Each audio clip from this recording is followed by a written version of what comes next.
Once upon a time, in a small village in Nigeria, there lived a young girl named Amara. Amara was only 10 years old. She was known in the village for her kindness and her bright smile. She lived with her grandmother, Mama Ngozi, who loved her very much. One sunny afternoon, as Amara was playing near the big bamboo tree, she heard loud voices coming from the village square. Curious, she ran over to see what was happening. When she arrived, she saw a large crowd gathered around a man who was shouting angrily. His name was Mr. Chike, and he was known to be very strict and easily upset. Mr. Chike was yelling, "Someone has stolen my precious gold. Whoever did this will be punished severely." The villagers whispered among themselves, wondering who could have done or taken the gold. Suddenly, Mr. Chike pointed at Amara. "There she is. I saw her near my house yesterday. She must be the thief," he accused. The crowd gasped and turned to look at Amara. Amara's eyes widened with fear.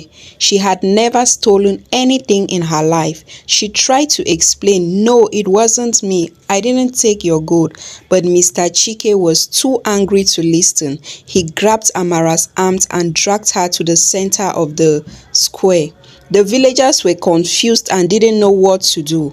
Some of them thought Amara was too kind to steal, but others were scared of Mr. Chike and didn't want to argue with him. Before Amara could say anything more, Mr. Chike shouted, "We will teach her a lesson." He picked up a burning torch and moved towards Amara. The villagers gasped and even cried out, but nobody dared to stop him. Mr. Chike's face was filled with anger as he brought the torch closer to Amara. Amara closed her eyes, too scared to move. Suddenly, she felt a hand on her shoulder. It was Mama Ngozi. "Stop this madness," Mama Ngozi shouted. "Amara is innocent."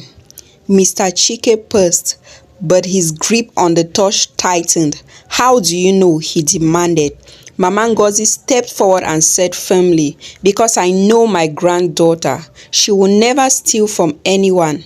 Mama Ngozi looked around the villagers. "We need to find the real thief, not punish an innocent child." Just then, a young boy named Obi ran into the square out of breath. "Wait, wait," he shouted. "I saw who took the gold. It wasn't Amara. It was a group of wild dogs. I saw them drag the gold away into the forest." The crowd was silent for a moment, then they started murmuring and nodding. They believed Obi because he was known to be honest. Mr. Chike's face turned red with embarrassment. He quickly dropped the torch and stepped back. I am sorry, Amara," he stammered, looking ashamed. Mama Ngozi hugged Amara tightly. "It's okay, my dear," she whispered. "You are safe now." But as they walked back home, Amara couldn't shake off the fear she had felt. She knew she had to be brave, but she also wondered why Mr. Chike was so quick to blame her. What if something like this happened again? Amara looked up at Mama Ngozi, who smiled at her gently. "We will figure this out together," Mama Ngozi said. And so, Amara knew this was just the beginning of a new chapter in her life. She didn't know what the future held, but she was determined to face it with courage and kindness, just like her grandmother taught her. As the days passed, Amara couldn't forget what had happened. She stayed close to Mama Ngozi, feeling safe with her, but still worried about the villagers' unfairness. One evening, as the sun was setting and casting a golden glow over the village, Amara sat outside with Mama Ngozi, peeling yams for dinner. "Mama, why do people get angry so quickly?" Amara asked, her voice small and curious. Mama Ngozi paused, thinking carefully before she answered. "Sometimes, when people are scared or feel helpless, they get angry. They think that by blaming someone, they can fix their problems. But anger and blame never solve anything. Amara nodded, but she felt confused. What should we do then? Mama, how can we help people see the truth? Mama Ngozi smiled and patted Amara's hand. We must be patient and kind, my dear. Show them the right way by being fair and forgiving. Sometimes it takes a little light to drive away the darkness. Just then, Obi came running up to them looking excited. Amara, Mama Ngozi, you will never believe what I found, he exclaimed. They both looked up in surprise. What is it, Obi? Amara asked. Obi held up a small torn piece of fabric. I found this near the forest where the white dogs were. It's part of Mr. Chike's missing goat's blanket. Amara and Mama Ngozi examined the fabric. This means the dogs really did take the goat. Mama Ngozi said thoughtfully, maybe we can find more clues. The next morning, Amara, Mama Ngozi and Obi went to the forest together. They followed the trail where Obi had found the fabric, looking carefully for any sign of the goat or the wild dogs. As they walked deeper into the forest, they heard a faint bleeding sound. Do you hear that? Amara whispered, her heart pounding with excitement. They followed the sound until they found a small clearing. There, tied to a tree, was Mr. Chike's goat. It looked tired and hungry, but otherwise unharmed. Amara and Obi quickly untied the goat and gave it some water they had brought along. Poor thing must have escaped the wild dogs and got stuck here, Mama Ngozi said softly. They decided to take the goat back to the village. As they entered the village square with the goat, people gathered around, amazed. Mr. Chike came running out of his house, his eyes wide with surprise. My goat, you found my goat, he cried, tears of joy in his eyes. Amara stepped forward bravely. Yes, Mr. Chike, we found your goat in the forest. It wasn't stolen by anyone. Mr. Chike looked at Amara, shame and gratitude mixing on his face. Amara, I am so sorry. I should never have blamed you. Can you forgive me? Amara smiled and nodded. I forgive you, Mr. Chike. The villagers cheered, happy to see the goat safe and cleared up. From that day, they treated Amara with more respect and kindness, remembering how she had been brave and forgiving. But Amara knew her journey wasn't over. There were still many things to learn and many ways to help her village become a better place. As she walked home with Mama Ngozi, she felt a new sense of home and determination. She was ready to face whatever challenge came next with courage and kindness in her heart. As weeks turned into months, life in the village returned to normal. Amara continued to help Mama Ngozi with chores and played with her friends near the bamboo tree. However, something had changed in her. She felt a new sense of responsibility to ensure no one else in the village faced false accusations like she had. One day, while Amara was at the village market with Mama Ngozi, she overheard a conversation between two women, Mrs. Ada and Mrs. Ifoma. They were talking about a strange noise they had heard at night and how they thought it might be a thief. Amara remembered what Mama Ngozi had said about fear and blame. She decided to speak up. Excuse me, Mrs. Ada and Mrs. Ifoma. Maybe we can find out what is making the noise before we blame anyone, she suggested. The woman looked at Amara and nodded, realizing she was right. That's a good idea, Amara, Mrs. Ada said. We should investigate together. That evening, Amara, Obi, and a few other children from the village decided to keep watch near the area where the noise was heard. They sat quietly, listening carefully. After a while, they heard the noise again. a rustling sound coming from the bush. Amara signaled to the others to stay quiet as she carefully approached the bush. She peeked through the leaves and saw a family of small monkeys playing and looking for food. Amara smiled and whispered to the others, "It's just some monkeys." The children jingled, relieved and amused. They ran back to the village and told everyone about the monkeys.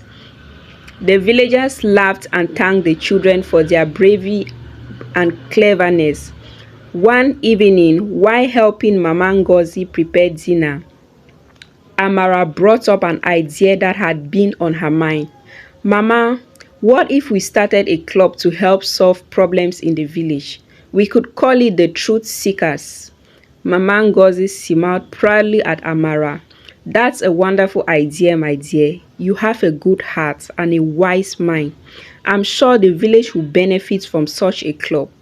The next day, Amara gathered her friends, including Obi, and told them about the Truth Seekers Club. They were all excited and eager to join. Together, they decided to meet every week to discuss any problems in the village and find fair solutions.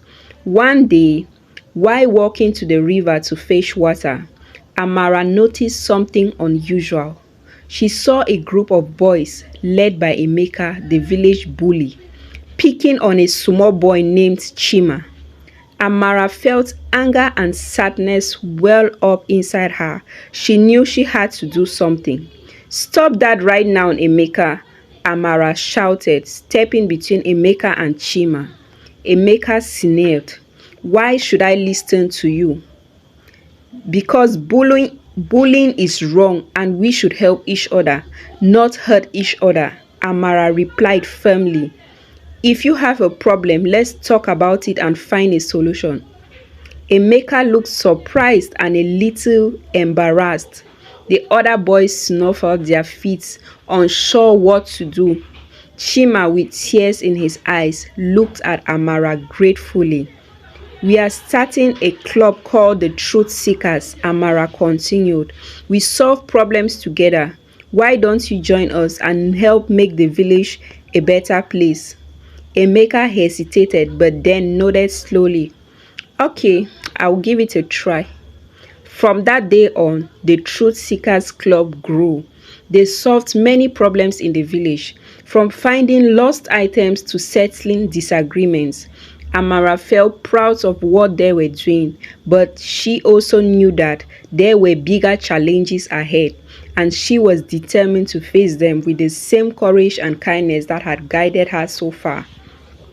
And so, the story of Amara and her journey continued, filled with new adventures, lessons, and the unwavering spirit of a girl who believed in justice and the power of kindness.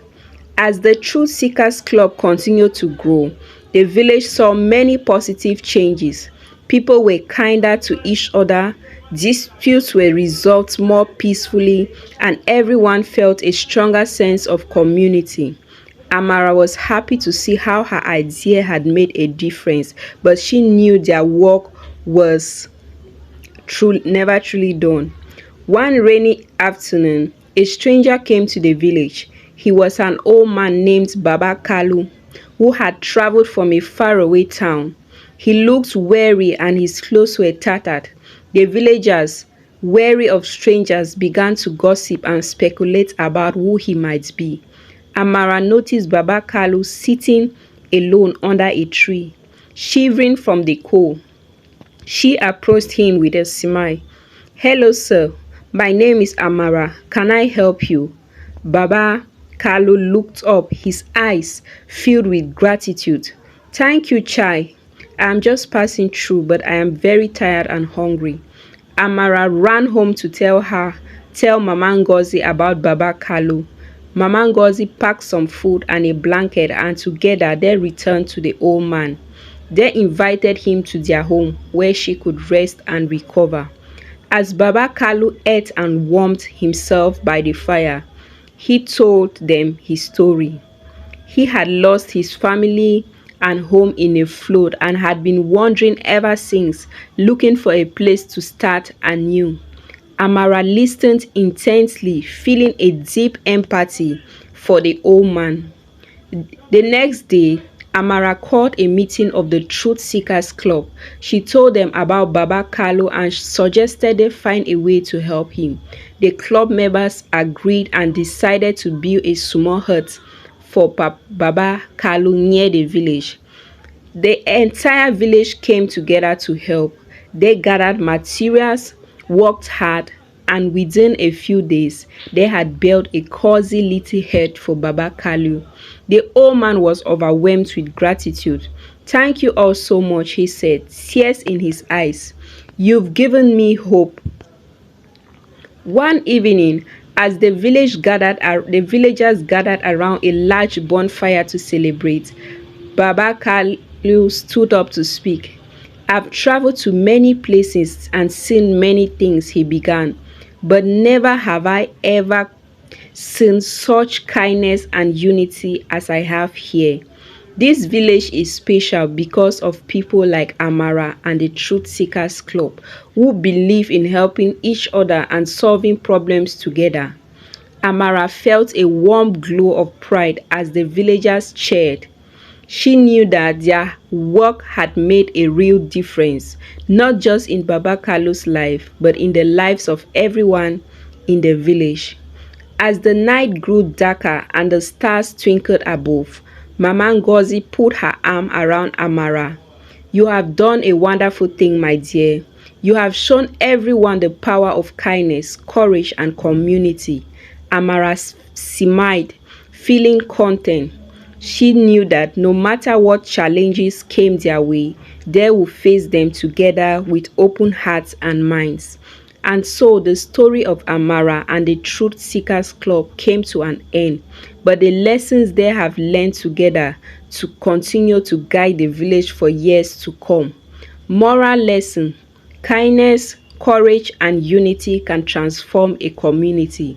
By working together and supporting each other, even in the face of fear and misunderstanding, we can create a better, more compassionate world. Thank you all for watching. If you found this video interesting, please subscribe to this channel for more African Tales videos, and do not forget to give this video a thumbs up, turn on the notification bell so that you'll be the first person to know each time I upload a new video. Thank you.